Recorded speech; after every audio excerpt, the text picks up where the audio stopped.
wise as well. So we'll do step by step on that, and I'll show you what it looks like after it's been frozen. But first, before we get to that, I have a little mini Amazon haul, and I've got a couple things that are still coming from Amazon. One thing is definitely a mount for my phone for the car, so that will be a lot better. I got tired of messing with my metal muffin tin because it kept wanting to rust, so I got a silicone one, and it came with the little silicone spatula. It was like $6, and then I got two of the little donut ones, which you can also use for like bagels. I got this, well, not focus because I had it focused on my face. I got this pure vanilla.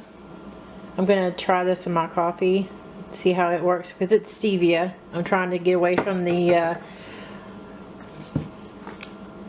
sucralose stuff. And then this is the stuff I was talking about that looks like it's basically the same thing as the Dr. Berg's powder. It's got 1,000 milligrams of potassium in there. Has some magnesium, some calcium. Main thing was the potassium and some other little minerals in there that Dr. Berg has in his. It's basically the same exact thing, except it's only like $8 cheaper. So I've been feeling a little bit better, so we'll see how that goes. And I'll show you guys how the ice cream turns out at the end of the video. Thanks.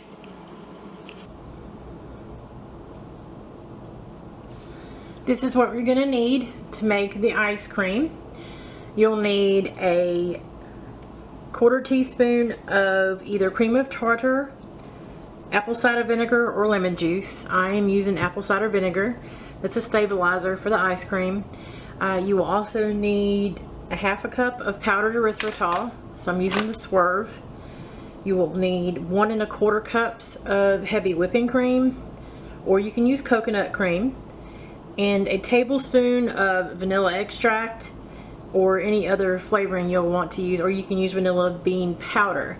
So what I actually did last time is I used a tablespoon of vanilla and a tablespoon of mint. I don't have any Lily's chocolate chips to go into it this time, but the mint still tastes amazing. So stay around and I'll show you step by step on how we do it. First thing they ask you to do is to separate the egg whites from the egg yolk. So just in case you've never done that before, I usually just do it with the shell. You can do it over a bowl with a fork or strainer.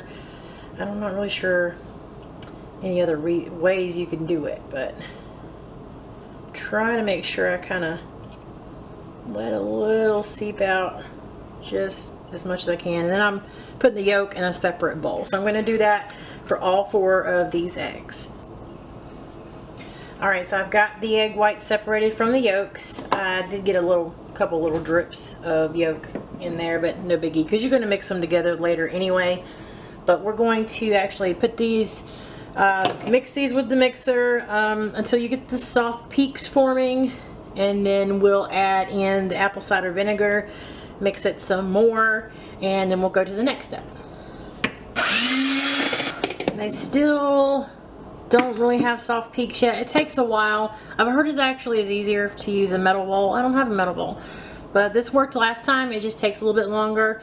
And then I'm going to start slowly adding in my erythritol powder. I just added in the apple cider vinegar.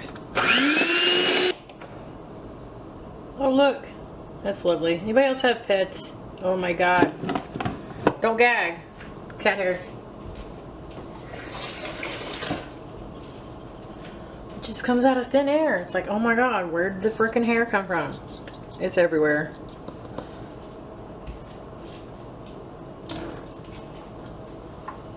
Alright. So what we're going to do is we're going to beat the whipping cream until we have whipped cream. So we're going to want this to have stiff peaks, and then we will mix together some other stuff in another bowl. Let's say that's pretty good right there. So there's that. Now we're going to take the egg whites, I'm sorry, the egg yolk, and my vanilla and mint, and we're going to mix that together.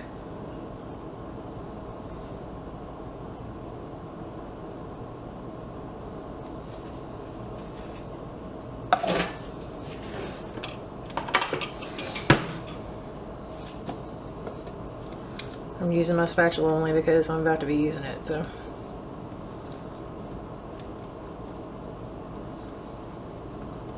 You could use a whisk for that.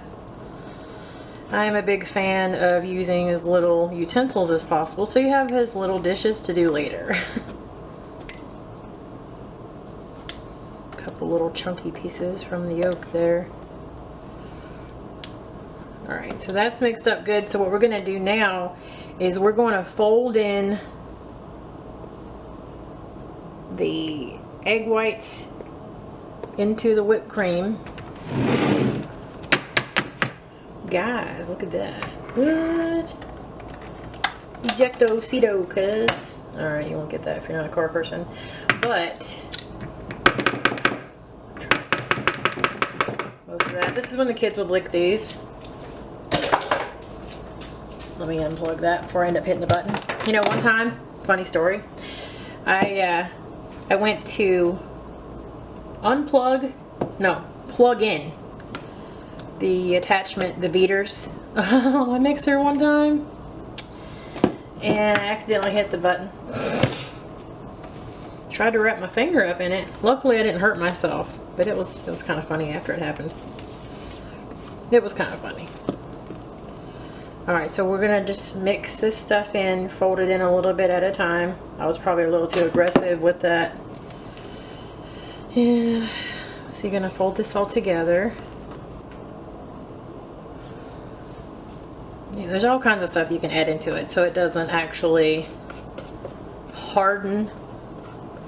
But the thing is, if you're going to make this thing, you can put it in separate little containers. It's probably going to be the easiest way to do portion sizes.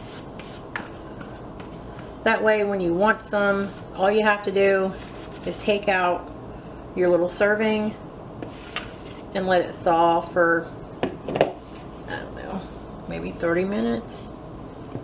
I made the Keto Frosty, or the Keto Frosty, and they tell you to put it like in a Ziploc bag and then take it out and put it in the fridge like 20 minutes before you want to eat it or something like that. So it's probably pretty similar. Take it out and put it in the fridge for a little bit, or just take it out. Okay, so there's that. That's folded in together well.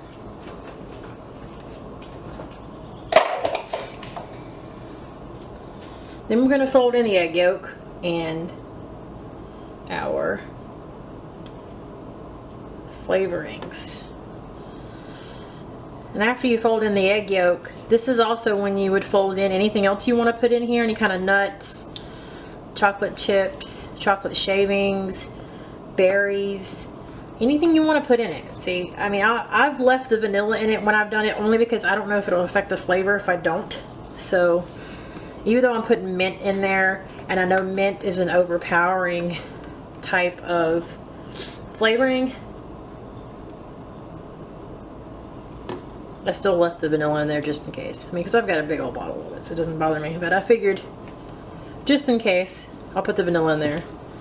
And you can very easily go overboard with the mint extract, just like you can with vanilla. So we're going to fold all this together till I get all of it in there.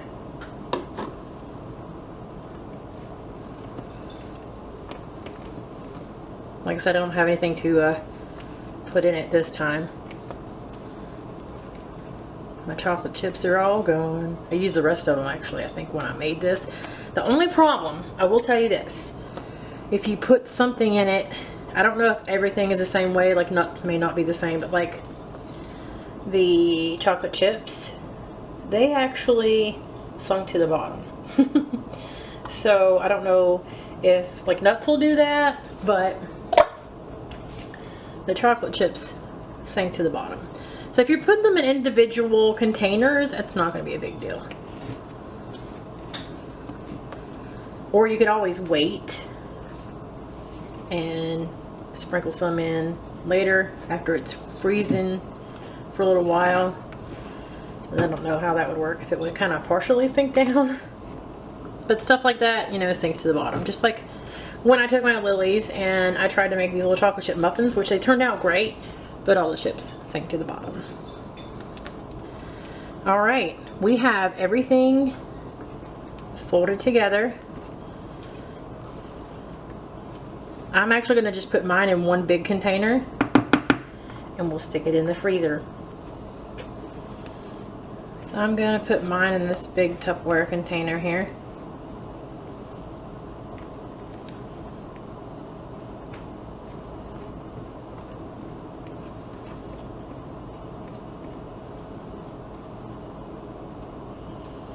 Now obviously if you put it in smaller containers it'll freeze faster.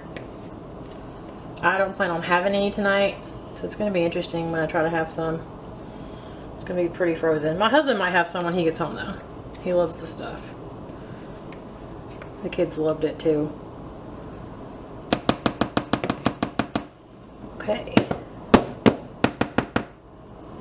I mean that's good. Yeah, that's a good amount of ice cream, I would say. And then one thing that the recipe actually tells you is you can put it in a loaf pan if you want, with like parchment paper around it. It basically tells you that it needs to be freezing or in the freezer for at least 2 hours. So with it being a bigger container, it's going to take longer than that for mine. But I'm going to put mine in there. It's probably going to take it like 4 hours. But you can also, it says you can store it in the freezer for up to 3 months. That's insane. So that's crazy. So there it is. I'm going to put her in the freezer. I'll let you know what it looks like when it's frozen. Before I put it in the freezer, I just want to let you know the numbers on this. So it says that 1 cup is a serving, and that's like 2 large scoops. Does not say. Okay, makes 6 servings. So there's 6 servings in here. Total carbs 2.3 grams. There is no fiber, so it's 2.3 grams of carbs, 5.1 protein, 22.2 fat, 238 calories, and it's got a little potassium, magnesium in there. But I mean, for 1 cup, for 2.3 grams, look at the stuff that we're buying in the grocery store, guys. Some of the stuff I've seen is still 8 grams, and it's not just normal carbs, they're talking net carbs. This is 2 grams for a cup, not a half a cup, 2 grams for 1 cup. You can't beat that. I will show you what it looks like after it's been frozen. Here's the mint ice cream. I just hit the plastic. It's kind of hard right out of the freezer, so we stuck it in the microwave. Stuck it in the refrigerator for a little bit. I can still scoop it out. So, not too bad. We don't talk anymore.